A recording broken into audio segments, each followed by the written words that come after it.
Do we really have to go to the alien marketplace today? Risa whined. Yes. Slate responded. He gathered various items into his bag along with an empty pill bottle. The alien marketplace? Yes, Risa. Stop asking. But Dad. No buts. We've postponed this errand long enough. We can't postpone it any further. Now go get your shoes on. We're leaving. Risa ran off and Slate heard the sound of the pressure releasing from the automated door. He sat at a table that he had polished moments before and stared into his reflection. He was older with a salt and pepper beard and sky blue eyes that sat close together. A pair of old-fashioned spectacles rested on the bridge of his nose. He could have had contacts implanted into his eyes with all of the new technology, but he decided against it. Most people went blind these days with all of the experiments the government had done. Risa walked sluggishly to her father. Slate darted from his reflection and sprang up. He placed his hand on the scanner by the door. It shot up fast and they proceeded down a long strip of floating stones.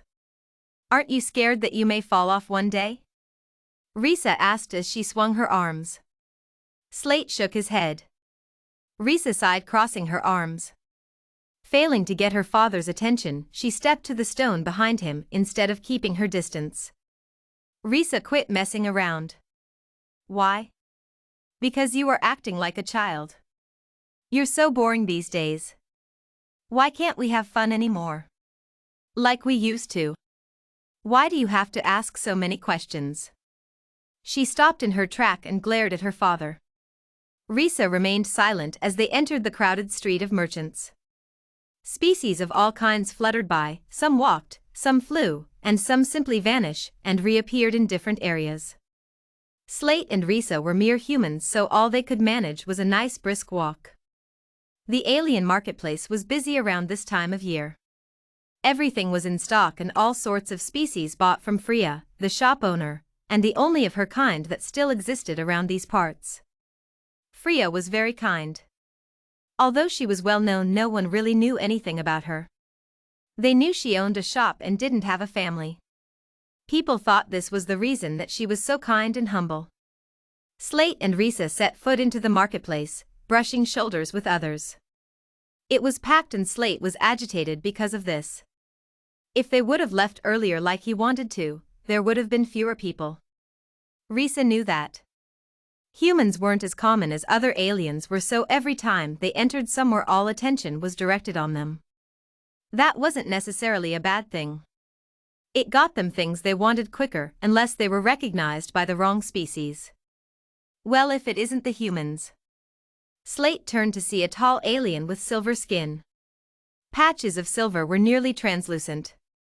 The thing that stood out most about this species was their deep purple eyes. The purple color became a sign of beauty in every region. Ignore him. Slate whispered to Risa. He grabbed her arm and pulled her through what felt like an endless maze. Whoa there. Where do you think you're going? The silver alien reached for Slate, and he dodged him. Don't touch me. Someone is feisty. The silver alien laughed. Save it, Forrest. Slate barked. You know, I'm getting real tired of you humans acting like you own the place. I think we ought to put you back in your place. Forrest smiled. Forrest swung at Slate, forcing him into a cold glass wall. Slate ducked as Forrest threw another punch. Slate stayed low and pushed his way through the others. If he stayed low, maybe he wouldn't be noticed. Slate bounced back and forth as he heard Forrest taunt him. Where is Risa? Slate stood up and looked over the wave of species. Where is that white hair? Slate breathed. I don't remember this marketplace being so big.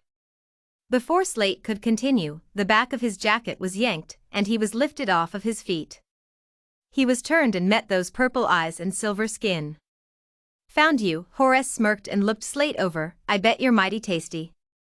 Most humans are. Two tongues exited Forrest's mouth and licked his mouth over and over again. Leave my dad alone. Risa slammed a metal chair into the back of Forrest. Horace fell to the ground, a blaster sliding across the floor. Slate scrambled for the blaster, practically pouncing on it. He pointed the blaster at Horace. "Don't move." Slate threw Risa the blaster and walked up to the counter. Freya was still nowhere to be seen. He walked behind the counter and grabbed a mini bottle of pills. On the label, it read antidepressants. Something only humans needed. He stuffed the bottle into his bag and approached Risa. She handed him the blaster, and he shoved it into his bag too. Without another word, the two left the marketplace and headed back home. "What was that guy's deal?" Risa said. "You can say Horace and I have a past. And it wasn't all sunshine and rainbows." "Did he know Mom?" Risa whispered. "Yes, he knew Mom." "Why do you ask?" "You seemed pretty angry at him. Like you loathed him." "I couldn't really think of why, but then I remembered Mom telling me that you were the jealous type." She smirked and punched her dad's arm. "I am not the jealous type." "Then how do you and Mom know Horace?" Slate sighed and stomped off. He entered his room, closing the door behind him, and emptied his bag. Grabbing the bottle of pills, he took one and placed the rest beside. On his nightstand sat a picture of Risa's mother, Jelena. He kissed the frame, laid down, and drifted to sleep.